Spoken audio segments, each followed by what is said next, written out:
Hi உறவுகளே, வணக்கம். காலை வணக்கம் உறவுகள் அனைவருக்கும். அதாவதுங்க, நம்ம கஷ்டப்பட்டு உழைச்சி சம்பாதிக்கிறோமே எதுக்கு சொல்லுங்கள்? வீடு, வாசல், தோட்டம், துறவு, நகை, நட்டு வாங்குறதுக்கா? இல்லைங்க. இதோ இதுக்கு தான் நம்ம கஷ்டப்படுறோம். அப்படி தானே?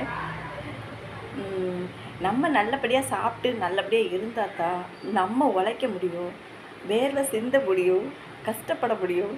உண்மை தானே? நம்மளுக்கு உடம்புல தெம்பு இல்லைன்னா ஒன்றுமே பண்ண முடியாது. அதனால சிலவங்க பாருங்கள், சாப்பிடாம கூட அதை வாங்கணும், இதை வாங்கணும், அப்படி வாங்கணும்னு நினைக்கிறேன். அதெல்லாம் நினைக்கவே கூடாதுங்க. நம்ம உடம்பு தெம்பாக இருந்தால் தானே, ஆரோக்கியமாக இருந்தால் தானே நம்ம அடுத்த ஸ்டெப்பு போக முடியும். அதுக்காண்டி நம்ம கஷ்டப்படுறதே வயிற்றுக்காகத்தான். வயிற்றில் குறை வைக்காதீங்க, ஓகேங்களா? நல்லா சாப்பிடுங்க, ஓகேங்களா? இன்றைக்கி காலையில் நம்ம வீட்டில் என்ன சாப்பாடுன்னு பார்ப்போமா? வாங்க. இன்றைக்கி நம்ம வீட்டில் என்ன சாப்பாடுனா, தோசை, இட்லி, தக்காளி சட்னி, தேங்காய் சட்னி, காஃபி, வெந்நி, அவ்வளோந்தான். வாங்க சாப்பிடலாம், ஓகேங்களா? அதனால் நம்ம உழைக்கிறதே நம்ம வயிற்றுக்காகத்தான்.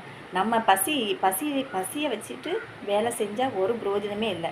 அதனால் நல்லா சாப்பிடுங்க, நல்லா ஜாலியாக இருங்க, நல்லா என்ஜாய் பண்ணுங்கள். அதுக்கப்புறம் தாங்க மற்றதெல்லாம் நம்ம சேர்க்குறது. இன்றைக்கி இருப்போமா நாளைக்கு இருப்போமான்னு தெரியாதுங்க. இன்றைக்கி நைட் நம்ம தூங்கிட்டு காலையில் எந்திப்போங்கிறதுக்கு தெரியாது.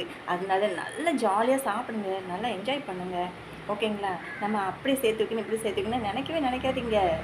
கடைசி நம்மளுக்கு எதுவுமே இருக்காது, கூட எதுவும் வரவும் செய்யாது.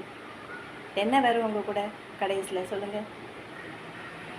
ஒன்றும் வராது.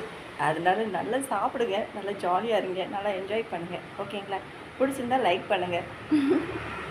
உறவுகள் அனைவருக்கும் உற்சாகமான காலை வணக்கம், குட் மார்னிங், பாய். பிடிச்சிருந்தால் லைக் பண்ணுங்கள். தேங்க்யூங்க, பாய்.